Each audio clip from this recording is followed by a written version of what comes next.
आप देख रहे हैं प्रोग्राम व्यूज मेकर्स और मैं हूं सलमा कौसर। सबसे पहले आज के मौज़ूआत पर एक नजर डालते हैं। हुकूमत और अपोजिशन के दरमियान फासले मजीद बढ़ रहे हैं। वज़ीर-ए-आज़म इमरान खान और स्पीकर कौमी असेंबली की मुलाकात में अपोजिशन को ईंट का जवाब पत्थर से देने पर इत्तफाक हुआ है। वज़ीर-ए-आज़म कहते हैं कि इस मामले पर अपोजिशन का दबाव बिल्कुल कबूल नहीं करेंगे। वो पहले भी इस्तीफे फौरी तौर पर कबूल करने का ऐलान कर चुके हैं। अगर स्पीकर कौमी असेंबली दोनों अरकान के इस्तीफे कबूल कर लेते हैं तो क्या ये फैसला दुरुस्त होगा? इसके अलावा दूसरे सेगमेंट में हम बात करेंगे कि JUI से निकाले गए चारों रहनुमा सरगर्म हो गए हैं। उन्होंने पार्टी पॉलिसी से इख्तलाफ रखने वाले रहनुमाओं से राब्ते भी शुरू कर दिए हैं। मुशावरती इजलास में बुलाए जा रहे हैं। क्या ये रहनुमा अपनी सरगर्मियों से मौलाना फजलुर रहमान और उनकी सियासत के लिए मुश्किलात पैदा कर सकते हैं? और आखिर में हम बात करेंगे कि कोरोना वायरस की नई किस्म आ गई है।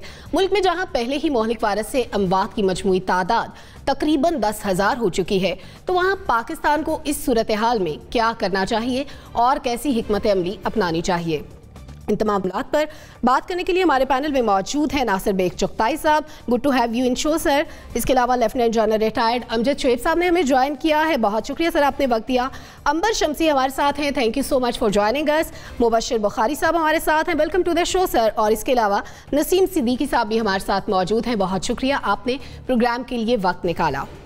सबसे पहले आज का पहला टॉपिक, इस पर बात कर लेते हैं। वफाकी हुकूमत ने मुस्लिम लीग नून के इस्तीफों पर जारहाना हिकमत अमली अपनाने का फैसला कर लिया है और स्पीकर कौमी असेंबली असद कैसर की वज़ीर-ए-आज़म इमरान खान से एक मुलाकात भी हुई, जिसमें मुस्लिम लीग नून के अरकान कौमी असेंबली मुर्तज़ा जावेद अब्बासी और मोहम्मद सज्जाद आवान के इस्तीफों से मुतालिक बातचीत की गई है।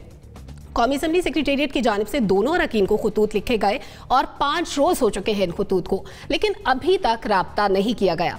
तो हमारा सवाल ये है कि हुकूमत का मुस्लिम लीग नून के इस्तीफों पर जारहाना हिकमत अमली अपनाने का फैसला, क्या लीगी रहनुमाओं के इस्तीफे मंजूर करना दुरुस्त फैसला होगा?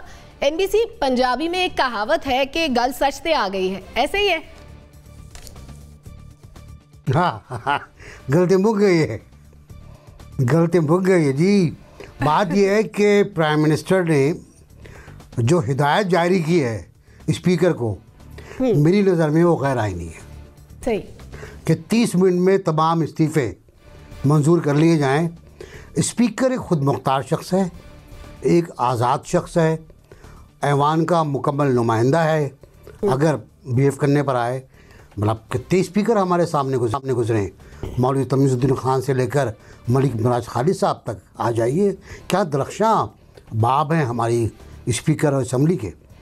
और पिटते भी रहे, गैर कानूनी भी तोड़ा भी जाता रहा उनको, लेकिन वो डटे रहे। और ये स्पीकर इस वक्त खासे कमज़ोर लग रहे हैं कि प्राइम मिनिस्टर उनसे कह रहे हैं कि 30 मिनट में मंजूर कर लें।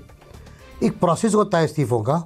इस्तीफ़े आते हैं असल ख़त में, हाथ से लिखे हुए speaker, no WhatsApp, no photocopy, no जाली सिग्नेचर। और उसके बाद स्पीकर बुलाते हैं। जब भी आए वो उनकी मर्ज़ी पर है। अब PTI वाले आए नहीं, जब आए तो बहुत ताख़ीर हो चुकी थी, लेकिन इस्तीफ़े फिर भी मंजूर नहीं हुए उनके। तो बुलाएंगे, नहीं आएंगे तो पेंडिंग में रहेंगे। 30 मिनट में इस्तीफ़े मंजूर नहीं होने चाहिए।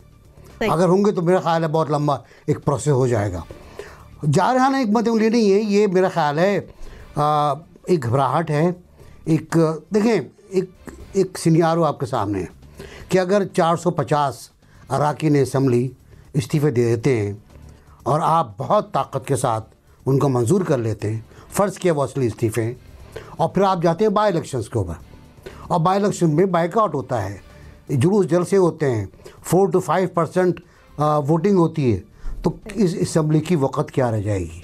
पहली बात, ये मेरा तजुर्बा है, एक बार हो चुका है, ये सिंध में हो चुका है एक बार, कि जब सूबाई असम्बली के इंतखाबात हुए उनका बाइकआउट हुआ और 507% पोलिंग हुई थी उन इंतखाबात में। तो मेरा ख्याल है कोई उसमें भी होगा। ये जो तरीक़ाकार है असम्बली का, उसके मुताबिक चलना चाहिए। अगर उसके मुताबिक नहीं चला तो इस्तीफ़ों पर बड़ा धब्बा आएगा और ये चैलेंज भी हो जाएंगे। और जब चैलेंज होंगे तो फिर बड़ा मसला, बहुत धूल उड़ेगी, बहुत मिट्टी उड़ेगी, और ये हमारे लिए ख़तरनाक होगी। असम्बली को आज़ाद कर दिया जाए, उसको शिकंजों में ना जकड़ा जाए। असद कैसर साहब भी स्पीकर बनकर दिखाएं। ठीक है, यानी आप समझते हैं कि ये फैसला बिल्कुल दुरुस्त नहीं होगा?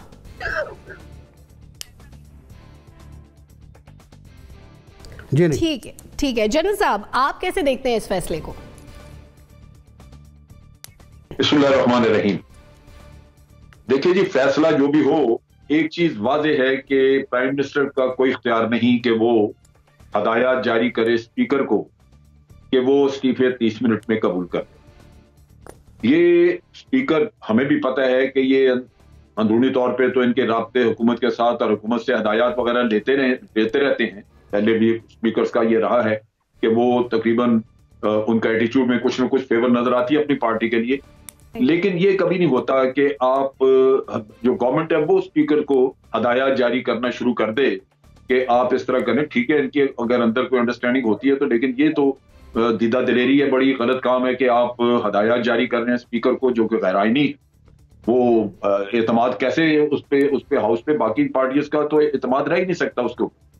तो ये एक गलत काम है, ये इस तरह करना नहीं चाहिए था। दूसरी बात ये है कि इस्तीफे ऑपोजिशन देती है तो बिल्कुल ये उसकी सवाबदीद है, स्पीकर के पास रहेंगे। एक मुद्दत होती है, एक चिट्ठी लिख दी जाती है इंडिविजुअल को कि आप आके वेरीफाई करें कि आपका ये इस्तीफा है, और अगर आप नहीं करेंगे तो इसको मंजूर कर लिया जाएगा। और वो गालिबन मेरे स्टिपुलेटेड दिन है उसके, 25 दिन है गालिबन। अगर वो 25 दिन के अंदर नहीं आता, आप इस्तीफा उसका कबूल कर लें, ये उसको मंजूर कर लें। लेकिन ये नहीं हो सकता कि आप रखे बैठे रहें। जब ये याद सादिक ने भी रखे थे, लटका के रखे थे, तो वो भी एक पॉलिटिकल चाल थी, ये दुरुस्त नहीं था। हकीकतन इस्तीफे आए थे, लोगों को टाइम दे के बुला के इनके इस्तीफे सबके उस वक्त मंजूर करने चाहिए थे। अगर कोई नहीं आता तब भी, क्योंकि एक स्टिपुलेटेड पीरियड में आपने फैसला करना है, तो ये रख के करना, ये अमूमन मैं समझता हूं कि ये कोई दुरुस्त बात नहीं है। और अब भी हुकूमत का ये कहना बिल्कुल गलत है कि जी हम इस्तीफे मंजूर कर लेंगे और इलेक्शन करा देंगे। उनका कोई काम नहीं है इस्तीफे मंजूर करने से। ये इलेक्शन कमीशन और स्पीकर के दरमियान मामला, हुकूमत का कोई ताल्लुक नहीं होना चाहिए इससे। इस चीज ने बदमज़गी पैदा की और लाजमन ऑपोजिशन जो है उसको उछालेगी। ठीक है, यानी आपने भी नो का ऑप्शन दिया। अमर, आपका एनालिसिस क्या कहता है इस पर?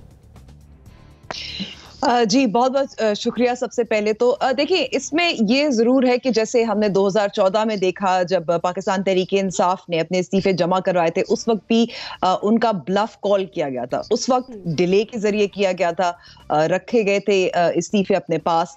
इस वक्त अब ब्लफ किस तरह से कॉल करने की कोशिश की जा रही है, वो इस तरह से कि फौरन इनको अप्रूव कराएं 30 मिनट।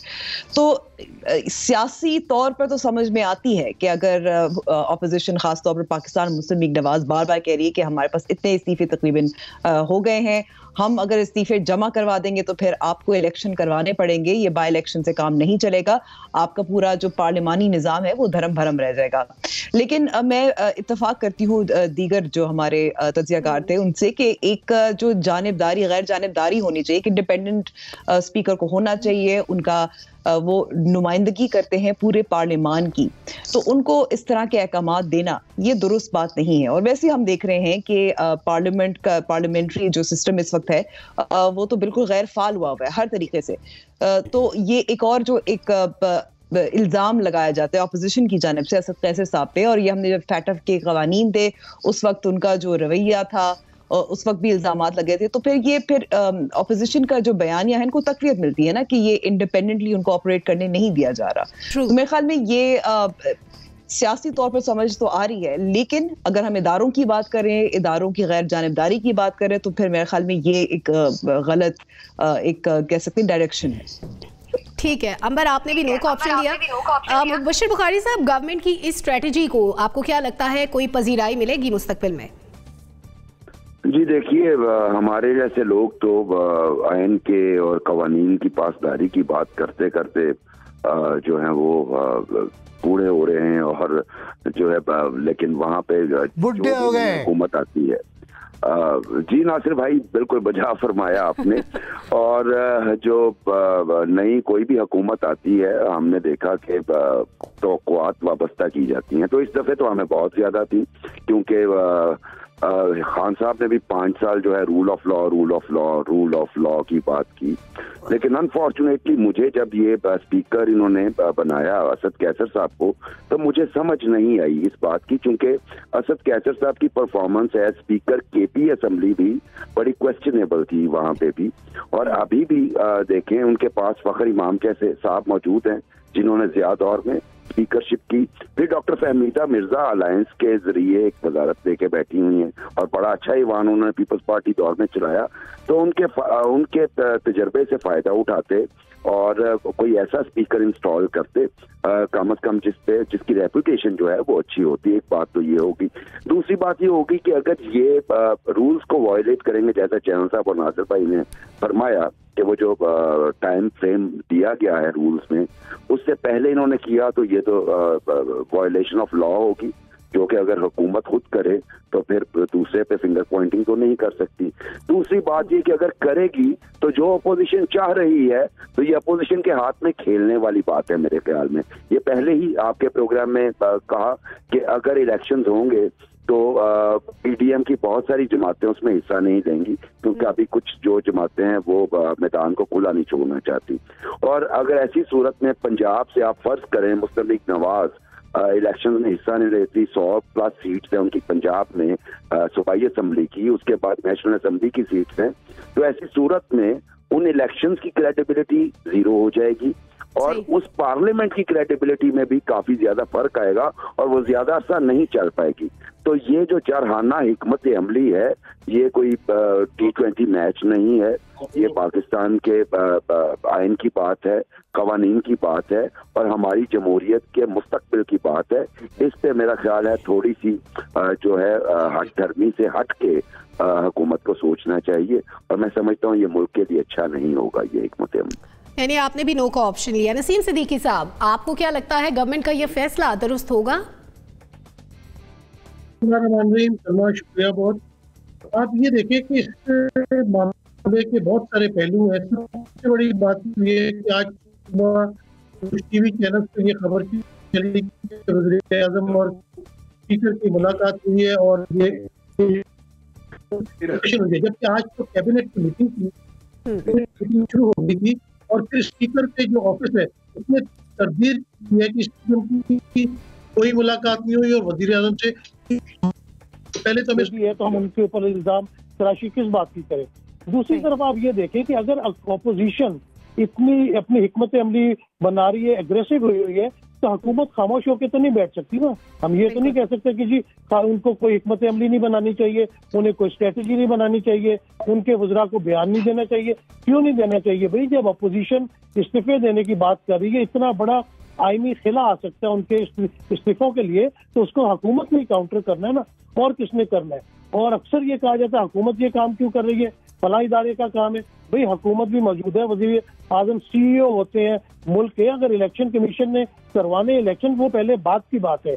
पहले तमाम, अगर मुस्लिम लीग नून या पीपल्स पार्टी कहती है कि हमारे पास तमाम इस्तीफे आ गए हैं, तो चलो आ गए हैं, लेकिन उनका कोई वैल्यू नहीं है जब तक वो स्पीकर के पास नहीं पहुंच जाते। और स्पीकर भी PTI से ही ताल्लुक है। हमारे मुल्क में कोई इतने ज्यादा जो वैल्यूज है ना, वो बरतानिया और अमेरिका की तरह नहीं है कि वो बिल्कुल इंडिपेंडेंट हो जाए। वो डेफिनेटली अपनी जमात से भी मशवरा करेंगे और स्पीकर के पास जब इस्तीफे पहुंच जाते हैं तो स्पीकर के पास 6 महीने का टाइम होता है कि वो फर्दन हर मेंबर को बुला के उससे पूछेगा कि क्या ये आपका इस्तीफा है, आपने दिए, आपके सिग्नेचर है, उसके बाद वो कंफर्म करेगा। तो इसमें बहुत टाइम लग सकता है। तो उसके बाद जो है वो ज़मीनी इलेक्शन अगर आईनी तौर पे कराए जा सकते हैं तो हुकूमत ही स्ट्रेटेजी बनाएगी ना, कोई और तो नहीं बाहर से आके बनाएगा। तो हुकूमत ने जो भी अपना अपोजिशन की चाल है उसको काउंटर करना है और वो हक बजाने भी हैं उसको काउंटर करने की। तो दूसरी तरफ आगे देखें कि अभी जो खबरें ताज़ा तरीन आ रही हैं उसमें पीपल्स पार्टी ने कह दिया अगर पाकिस्तान वापस आते हैं तो फिर हम लॉन्ग मार्च भी कर लेंगे, फिर हम इस्तीफे भी दे देंगे। दूसरी तरफ आपने देखा कि मौलाना की जमात के जिन 4 लोगों को बाहर निकाला गया, उन्होंने अपनी प्रेस कॉन्फ्रेंस की है। तो अभी तो जो पीपल्स पार्टी है, PDM जो है, इट्स इन डोलड्रम्स। उनको खुद कुछ नहीं पता कि उन्होंने अभी आगे उनका अपना फ्यूचर क्या है। तो जब इस्तीफे आएंगे, इस्तीफे दे दिए जाएंगे और स्पीकर के पास आ जाएंगे, फिर रियल टाइम जो है वो फैक्ट पता चलेगा और उस वक्त हुकूमत जो भी अपनी स्ट्रेटजी अपनाएगी वो उसको काउंटर करेगी। ठीक है, यानी आपकी नजर में ये फैसला दुरुस्त है। एनबीसी, आप कुछ कहना चाह रहे हैं? मैं सिर्फ कहना चाह रहा था कि पीपल्स पार्टी ने ऐसा कोई फैसला नहीं किया। मेरी बात हुई है अभी कुछ देर पहले कि नवाज शरीफ आएंगे तो लॉन्ग मार्च होगा, ये फैसला नहीं है। फैसला ये है कि इस्तीफे नहीं दिए जाएंगे, और ये बात मैंने 1 महीने पहले कही थी इसी प्रोग्राम में कि ना पीपल्स पार्टी इस्तीफे देगी बल्कि मुस्लिम लीग से भी कहेगी कि वो इस्तीफे ना दें। तो मेरा ख्याल है कि अपोजिशन इस ट्रैप में नहीं आ रही, और बहुत अच्छा होगा जमहूरियत के लिए अगर पार्लियामेंट चल पाए तो पार्लियामेंट के लिए। ठीक है, ठीक है। हमारा सवाल इस सेगमेंट का कुछ यूं था कि क्या लीगी रहनुमाओं के इस्तीफे मंजूर करना दुरुस्त फैसला होगा। 4 तर्जियाकारों ने नो का ऑप्शन लिया, एक ने यस का ऑप्शन लिया। इसके साथ ही सेगमेंट को करेंगे, एक ब्रेक पर जाएंगे और वापस आकर बात होगी मौलाना फजलुर रहमान की सियासी जिंदगी और पार्टी में चलने वाली हलचल की। Stay tuned.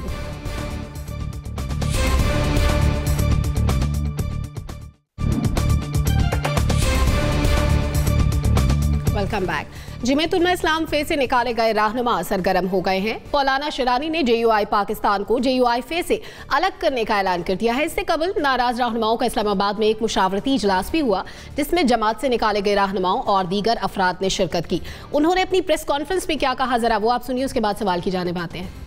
मौलाना ने अपने ग्रुप को या तो जमीयत उलमा इस्लाम पाकिस्तान फजलुर रहमान के नाम से या जमीयत उलमा इस्लाम फजलुर रहमान के नाम से अपना ग्रुप तश्कील दिया है, जिसमें ये तमाम साथी न रुकन थे, न रुकन हैं और न रुकन रहेंगे, बल्कि ये तमाम के तमाम उस जमात के अरकान हैं जो अकाबिर से वरासत में हमें मिली है, और वो है जमीयत उलमा इस्लाम पाकिस्तान। गुफ्तगू आपने मुलाहिजा की। नाज़रीन, सवाल हमारा ये है कि JUI से निकाले गए रहनुमाओं का अहम इजलास, क्या ये रहनुमा मौलाना फजलुर रहमान के लिए मुश्किलात पैदा कर सकते हैं? जनरल साहब, क्या हो सकता है, मैक्सिमम क्या होगा? देखिए, बात यह है कि जब भी किसी पार्टी में दरारें पैदा होती हैं, डिवीजन आती हैं, तो मुश्किलात तो होती हैं।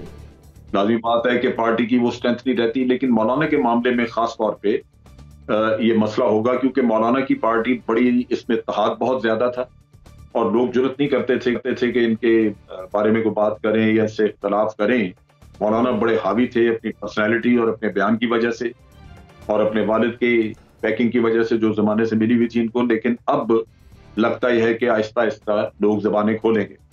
लेकिन इसमें जो उससे भी ज्यादा जो मसला उनको पैदा होगा वो है बलोचिस्तान का, क्योंकि बलोचिस्तान इनके पास एक बड़ा सेफ जगह थी जहां पे इनको हमेशा खासी स्ट्रेंथ मिलती रही है, खासी इनके लोग वहां इलेक्शन जीतते रहे हैं, और उसमें फिर बलोचिस्तान में हुकूमत बनाने के लिए अक्सर इन लोगों की जरूरत पड़ती थी और ये दावेदार होते थे कि बलोचिस्तान में हमारा एक रोल है।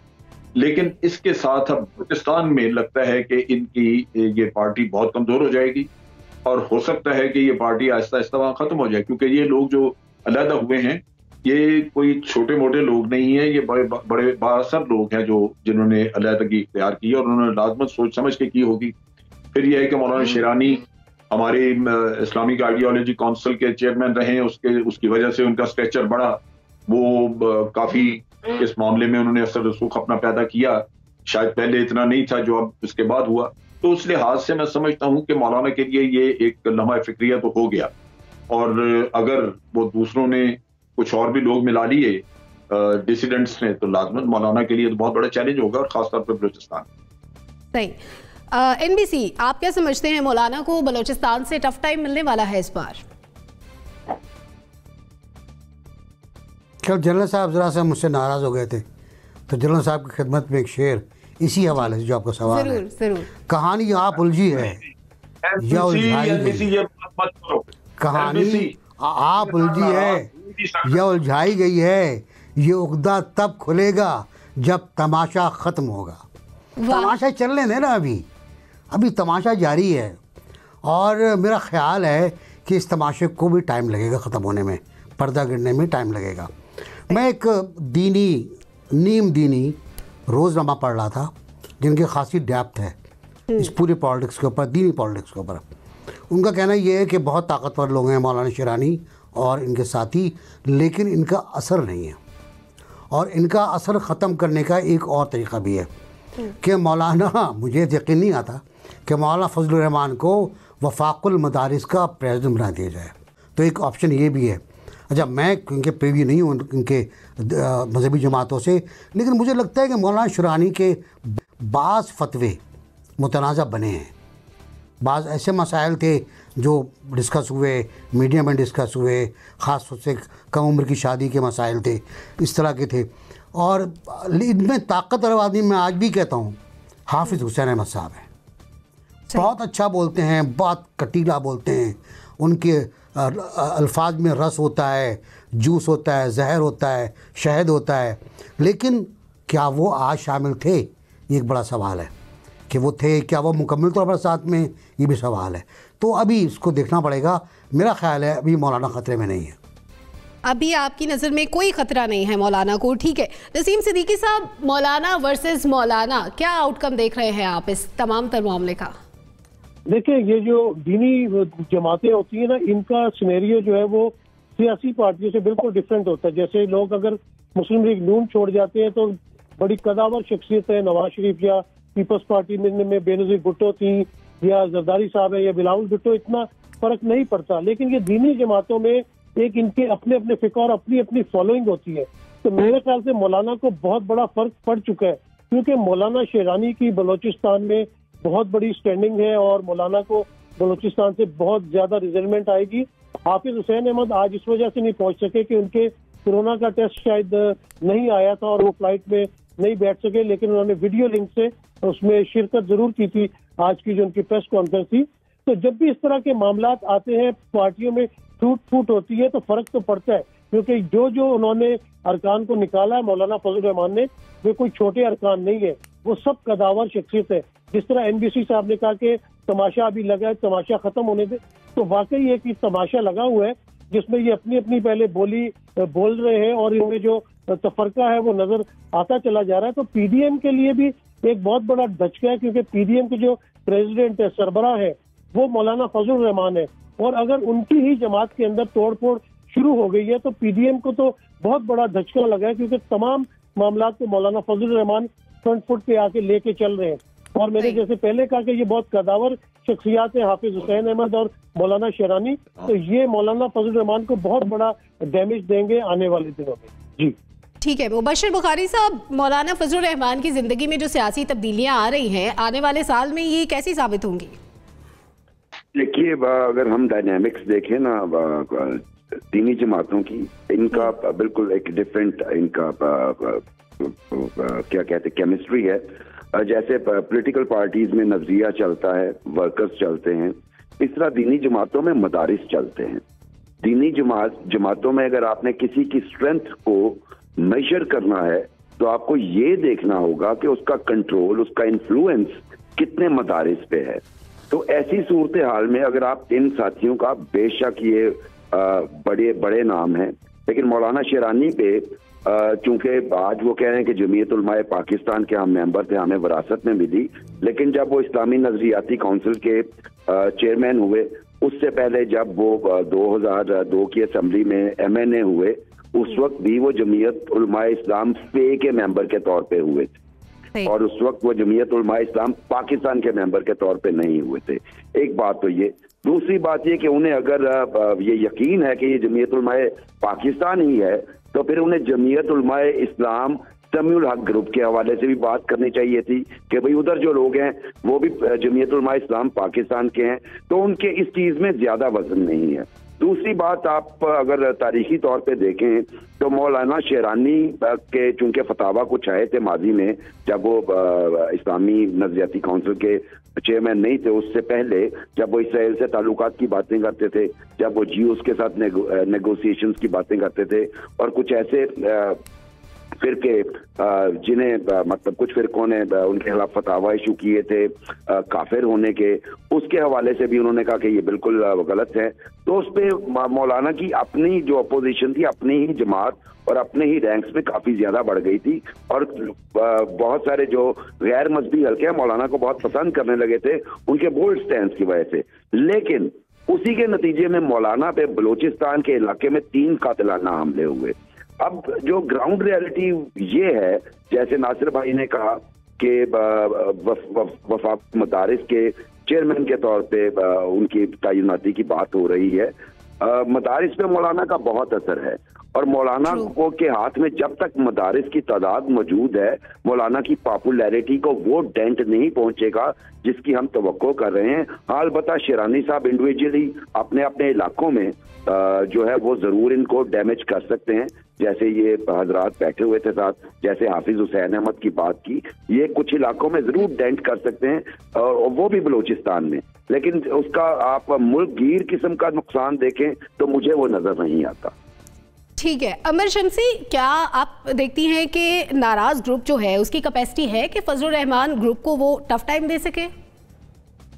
मैं पहले एक चीज को एड्रेस करना चाहती हूँ, क्योंकि ये बात हो रही है कि जाहिर है इस्लामी नजरियाती काउंसिल के सरबराह रह चुके हैं मौलाना शिरानी साहब, लेकिन अगर हम उनके असर रसूख की बात करें, कौमी सतह पर बात करें, तो उनके बारे में क्या याद रखा जाता है? मैंने भी उनका इंटरव्यू किया हुआ है, और उन्होंने जो कम उम्री की शादी के वाले से जो उनके मुतनाज़ा बयानात थे, इसके अलावा औरतों पर हाथ उठाने पर उनके जो मुतनाज़ा बयानात थे, वो कौमी सतह पर वो ज़्यादा याद है। उनके इलाके में असर रसूख में इजाफा हुआ होगा, लेकिन ये इनकी जो एक तारीख है, जो इनकी एसोसिएशन थी with the council of Islamic ideology, ये कौमी सतह पर इस तरह से याद है। अब हमने ये भी देखना है कि JUIFA का क़याम किस तरह से आया था। ये ज़िया के दौर में आया था, और ये JUIFA से एक तरफ समीउल हक साहब खैबर पख्तूनख्वा में उन्होंने अपना एक अलग फैक्शन बनाया था, फिर JUIFA मौलाना फजलुर रहमान ने। और ये भी हमने अब तारीख के पस मंजर में हम देखें तो मौलाना फजलुर रहमान जिस तरह से उन्होंने अपनी तंजीम को ग्रो किया था, उनका ज़ाहिर है बलूचिस्तान में, खैबर पख्तूनख्वा में और अब सिंध में भी उनकी रीच ज़रूर है। सो क्या ये डेंट डाल सकते हैं? मैं इत्तफाक करती हूँ मुबश्शिर से कि एक इलाके की सतह पर बलूचिस्तान की हद तक, कुछ हद तक जाहिर है, कुछ अगर पार्टी टूटती है और बड़ी जो लीडर्स होते हैं वो जब अलग होते हैं, जो प्रेस कॉन्फ्रेंस करते हैं, जो बातें करते हैं, उससे फ़र्क तो पड़ता है। लेकिन हमें फिर एक ब्रॉडली हमें एक मुल्क की सतह पर भी देखना चाहिए, जहाँ JUIFA ने एक्सपैंड की अपनी reach into Sindh as well, और मौलाना समीउल हक का जब इंतकाल हुआ था तो JUI सीन जो है वो अब कहीं की नहीं रही। तो मेरे ख्याल में कि मौलाना फजल रहमान बहुत पुराने सियासतदान हैं, जानते हैं, उन्होंने अपनी तंजीम जो है उसको एक्सपैंड भी किया है, अपनी असर रसूख को भी एक्सपैंड किया है। वक्ती तौर पर कुछ हद तक कुछ इलाकों में असर हो सकता है, मैं नहीं समझती कि बहुत ज़्यादा इसमें ब्रॉडली बहुत ज़्यादा मुतासर होगी JUIFA। ठीक है, हमारा सवाल इस सेगमेंट का ये था कि क्या नाराज ग्रुप मौलाना फजलुर रहमान के लिए मुश्किलात पैदा कर सकता है? हमारे 3 तज्जियाकारों ने नो का ऑप्शन लिया और 2 ने यस का ऑप्शन लिया। इसके साथ ही हम इसको क्लोज करेंगे, एक ब्रेक पर जाएंगे और वापस आकर बात करेंगे पाकिस्तान में आने वाले नए कोरोना वायरस की और उसके असरात की। स्टे विद अस।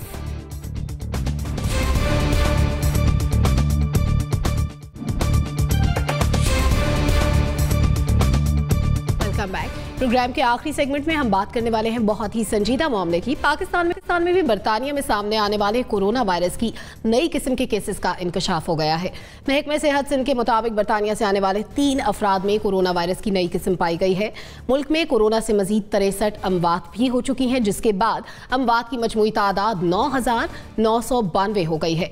तो सवाल हमारा कि बरतानिया में सामने आने वाला नया कोरोना वायरस पाकिस्तान पहुंच गया है, पाकिस्तान को वायरस फैलने से रोकने के लिए क्या इक़दामात करने चाहिए?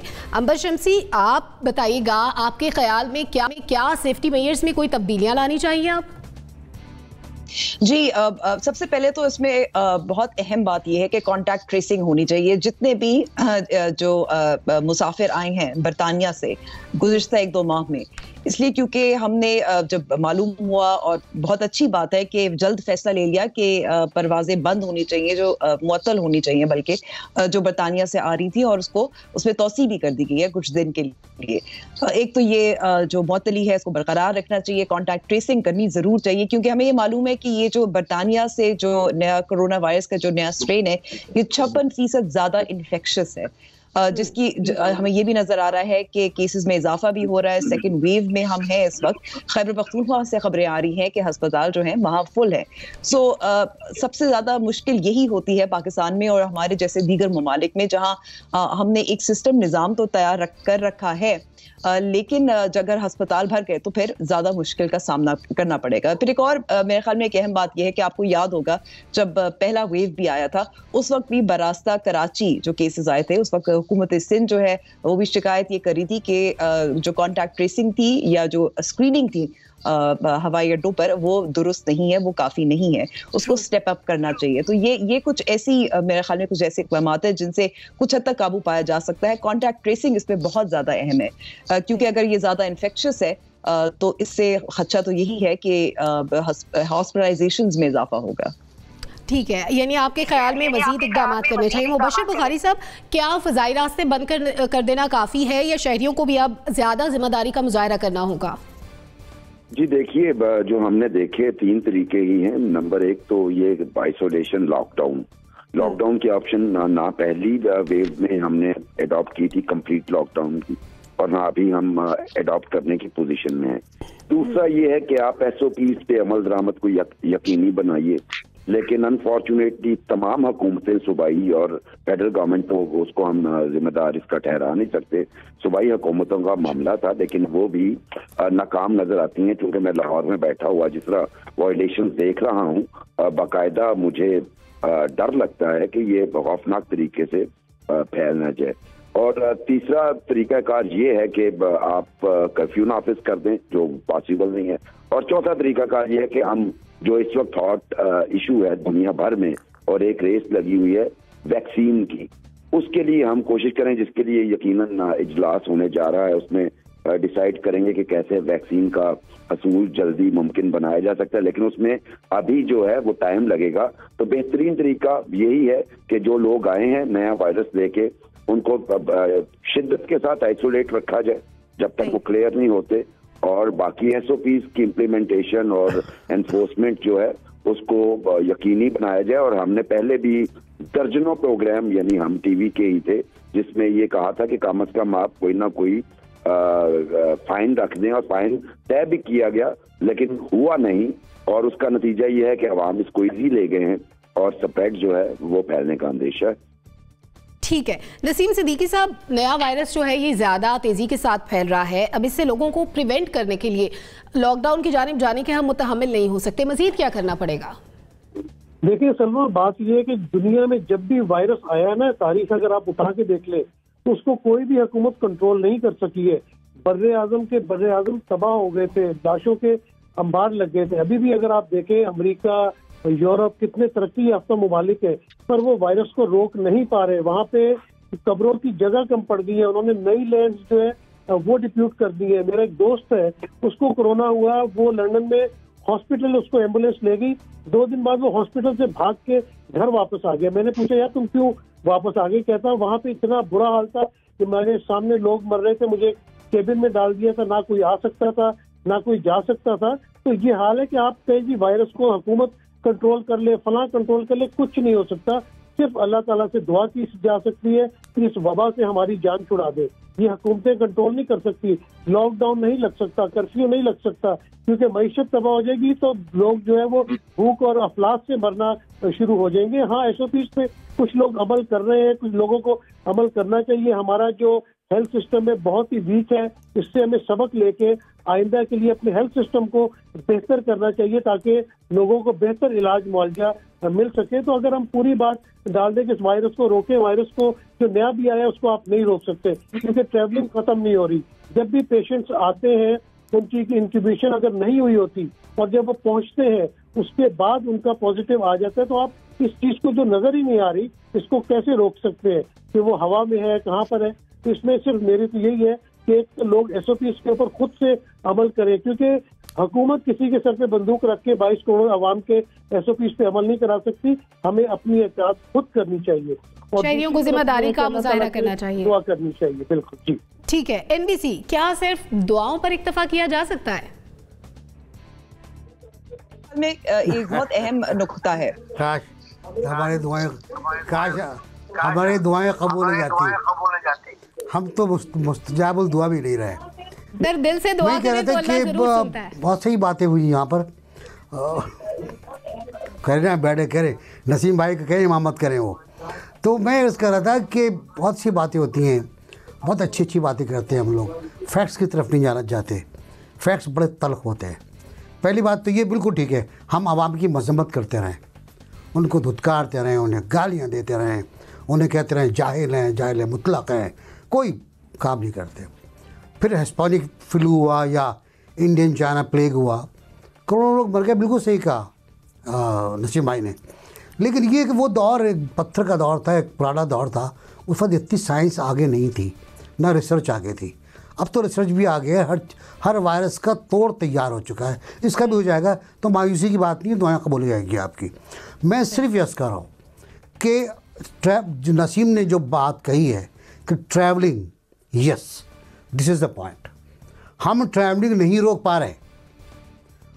60 मुल्कों ने ब्रिटेन की फ़्लाइट्स को बंद कर दिया है, ब्रिटेन से आने वाली इनबाउंड को, और जा भी नहीं रहे। सऊदी अरब ने तो पूरी तमाम इंटरनेशनल फ़्लाइट्स को बंद कर दिया है, ये कोई नहीं आया हमारे यहाँ। और हमने सस्पेंड किया हुआ है, हमारे यहाँ लोग आ रहे हैं वहाँ से, हमारे लोग आ रहे हैं और PCR टेस्ट कराए बगैर आ रहे हैं। जो हमने रखा था एक फार्मूला कि अगर आपको आना है, छुट्टियों पर गए हुए, वीज़ा पर गए हुए, तफरी के लिए गए हुए, वापस आना चाहते हैं तो आ जाएं, PCR टेस्ट करा के आएँ, तो वो उसके बगैर आ रहे हैं और यहाँ पॉजिटिव निकल रहे हैं। अब उनको ट्रेस करें, पीछे पुलिस जाए, उनके पीछे हेल्थ का डिपार्टमेंट जाए, उनको पकड़े, उनके मिलने वालों को पकड़े, एक लंबा प्रोसेस है ना। तो ट्रैवलिंग अगर हम बंद कर देते 1 हफ्ते 2 हफ्ते के लिए तो कोई थोड़ा नुकसान नहीं होता। हाँ, PIA का मसला होता थोड़ा सा, जो ऑलरेडी है यूरोप में तो बंद है मज़ीद 3 महीने के लिए। फाफिन की रिपोर्ट पढ़ें आज की आप, ख़तरनाक रिपोर्ट है कि हमारे पास अब जो सूरत हाल है उसमें हमारे डॉक्टर्स पूरे नहीं होंगे। हमारे डॉक्टर्स अब जो काम करना शुरू करेंगे वो ट्रेन नहीं है। हमारे पास इक्विपमेंट कम पड़ जाएगा, हमारे पास बिस्तर कम पड़ जाएंगे, हमारे पास ऑक्सीजन बेड कम पड़ जाएंगे। अगर ये सूरत हाल बनती है तो बहुत खौफनाक बनती है। उसके बाद फिर दुआएं भी।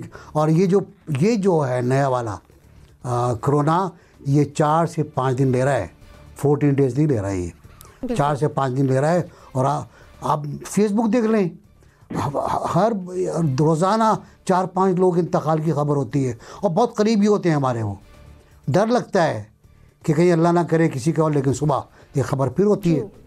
तो आवाम को चाहिए वो भी एहतियात करें, सरकार को भी चाहिए वो कुछ करें, कुछ तो करें। यानी दोनों तरफ से बहुत ज़्यादा एहतियात की ज़रूरत है। जनरल साहब, मर्ज बढ़ता गया, जून दवा की बहुत ज़्यादा हमने एहतियात की कोशिश की, उसके बावजूद पाकिस्तान पहुंच गया नया कोरोना वायरस। अब क्या करें? देखिए, यही वो इंतजामी कोताही है कि आप फ्लाइट्स वगैरह उसी तरह चल रही हैं, बाहर से लोगों को क्यों आने दिया जा रहा है जब हमें पता है कि यूरोप में ये दूसरी किस्म आ चुकी है और कोई ना कोई कैरियर हो सकता है। तो ये तो बड़ी सीधी सी बात है कि आपको एहतियात करनी चाहिए। दुनिया के सारे मुल्कों ने किया है, 60 से ज्यादा मुल्क हैं जिन्होंने पाबंदियां लगाई हैं फ्लाइट्स पे, आपको भी लगा देनी चाहिए। और फिर मुल्क के अंदर भी ये लोगों को जिस तरह SOPs के बारे में हमने एक्टिवेट किया था, लोग उस तरह की वो कर नहीं रहे एहतियाती तदबीर उस तरह नहीं, तो उन पर भी थोड़ी सख्ती कर लें। जैसे अभी मुबशर कह रहे थे कि हमने फाइन वगैरह मुकर्रर किए थे, तो क्या हुआ फिर उसका, क्यों नहीं हम लोगों को इम्पोज करते फाइन? बात यह है कि ये उनकी अपनी जानों के लिए है, ये सख्ती तो बिल्कुल ये इंसानों के अपने मुफाद के लिए करनी चाहिए। इसमें तो कोई किसी को एतराज नहीं होना चाहिए और ना होगा। तो मेरा ख्याल है कि ये इस वक्त हिकमत अमली गवर्नमेंट को भी एक्टिव होना होगा और गवर्नमेंट पॉलिसी के तौर पे ये फ्लाइट्स वगैरह का किस्सा बंद करे, यूरोप से खास तौर पे। वहां से पहले यूरोप में फैला हुआ और वहां बाकी दुनिया के मुल्क जो हैं वो अपना बच बचा कर रहे हैं। हमारे पता नहीं कैसे ये आ रहे हैं पैसेंजर, वहां से तो नहीं आने चाहिए। ठीक है, यानी तमाम तज्जियाकारों की राय ये है कि शहरियों को भी एहतियात करना होगी, गवर्नमेंट को भी एक्स्ट्रा केयर करनी होगी ताकि कोरोना वायरस को मजीद फैलने से रोका जा सके। जो नया कोरोना वायरस पाकिस्तान पहुंच चुका है, इसके फैलने की शरह बहुत ज्यादा है। इसके साथ ही सेगमेंट को क्लोज करते हुए अपने आखिरी सवाल की जानिब आएंगे कि हुकूमत आती शोबे को दी जाने वाली टैक्स एमनेस्टी में तोसी का फैसला कर चुकी है। स्कीम के तहत ताहाल 140 अरब रुपए लागत के 350 मंसूबे इस स्कीम के तहत रजिस्टर्ड हुए हैं। तो सवाल यह है कि तामीराती शोबे की टैक्स एमनेस्टी स्कीम में 300 की तोसी का फैसला, क्या एमनेस्टी स्कीम में तोसी का यह फैसला दुरुस्त है? NBC quickly. हाँ, मेरा ख्याल है अच्छा फैसला है ये, और ये फैसला आगे मज़ीद हमारी जो एक्टिविटीज़ हैं कंस्ट्रक्शन की उनको फ़रोग देगा। एक दरख्वास्त मेरी और है कि रियल इस्टेट बिज़नेस में लोग अब हाथ नहीं डाल रहे हैं, और ये बड़ा बिज़नेस था, हुकूमत के लिए बड़ी आमदनी का ज़रिया था, क्योंकि कोई लिमिट लगा दी गई 50 लाख 60 लाख की। उसके बाद लोगों ने मकानात की ख़रीदारी और उनको फ़रोग करना बंद कर दिया है। इस तरफ भी तवज्जो दिया है, और रियल इस्टेट को और कंस्ट्रक्शन को दोनों को साथ चलाया जाए। निगलेक्टेड चीज़ों को भी देखना होगा। जनरल साहब, ये बिल्कुल दुरुस्त फैसला है। उसकी वजह यह है कि हमारे यहाँ है अनडॉक्यूमेंटेड इकोनॉमी, और उसकी ज़्यादातर इन्वेस्टमेंट जो रियल इस्टेट में है। अगर ये ना हम चलाएं तो ठीक है, आप ये कह तो सकते हैं कि जनाब हम करप्शन के खिलाफ काम कर रहे हैं, लेकिन लोग भूखे मरेंगे। इस इंडस्ट्री से वाबस्ता बहुत ज्यादा लोग हैं, और इसमें है चूंकि यही अनडॉक्यूमेंटेड इकोनॉमी, तो मेरा ख्याल है इसको बर्दाश्त करना होगा, ताकि कम बर्दाश्त करना होगा। आपकी नजर में भी दुरुस्त फैसला है। मुबशिर बुखारी साहब, क्विकली प्लीज। जी, जो फाइनेंशियल सिचुएशन है और डॉक्यूमेंटेड इकोनॉमी की बात हुई है, उसमें बिल्कुल ठीक है ये फैसला, लेकिन मेरा ख्याल है कि आपको एक ग्रीन सिग्नल जो है IMF से देना पड़ेगा, लेकिन फैसला बिल्कुल ठीक है। IMF की तरफ भी देखना पड़ेगा। ठीक है, अंबर, आप क्या समझती हैं? ये मईशत के लिए तो बहुत अच्छा फैसला है। जाहिर है ये कामयाबी भी नजर आ रही है कुछ हद तक। जो कंस्ट्रक्शन पैकेज ऑफर किया था वजीर आज़म इमरान खान ने गर्मियों में इसी साल, लेकिन साथ साथ जो एक डॉक्यूमेंटेशन की ड्राइव थी और जो करप्शन पर काबू पाने की जो ड्राइव थी, वो मेरे ख्याल में उसके लिए नुकसानदेह है। ठीक है, नसीम सिद्दीकी साहब। जी देखिए सलमा, हमारे प्राइम मिनिस्टर ने हमेशा बताया कि जो हमारा रियल स्टेट है, अगर उसका बिजनेस शुरू हो जाता है, तामीरात मुल्क में शुरू हो जाती है, उससे तकरीबन 40 के करीब इंडस्ट्रीज साथ चलती हैं। तो ये बहुत अच्छा फैसला है जो इसमें इन्होंने 3 से 6 माह की तोसी का फैसला किया। इस तरह बिजनेस एक्टिविटीज बढ़ेंगी, फैक्ट्रीज में काम ज्यादा होगा, ज्यादा से ज्यादा बहुत फायदा होगा इन फ्यूचर। इससे आपकी नजर में भी अच्छा फैसला है। हमारे 4 तज्जियाकारों ने यस का ऑप्शन लिया और अंबर शमसी ने नो का ऑप्शन लिया है। उन्होंने इस फैसले से इख्तलाफ किया है। इसके साथ ही प्रोग्राम का खत्म हो चुका है। इजाजत दीजिए, अल्लाह हाफ़िज़।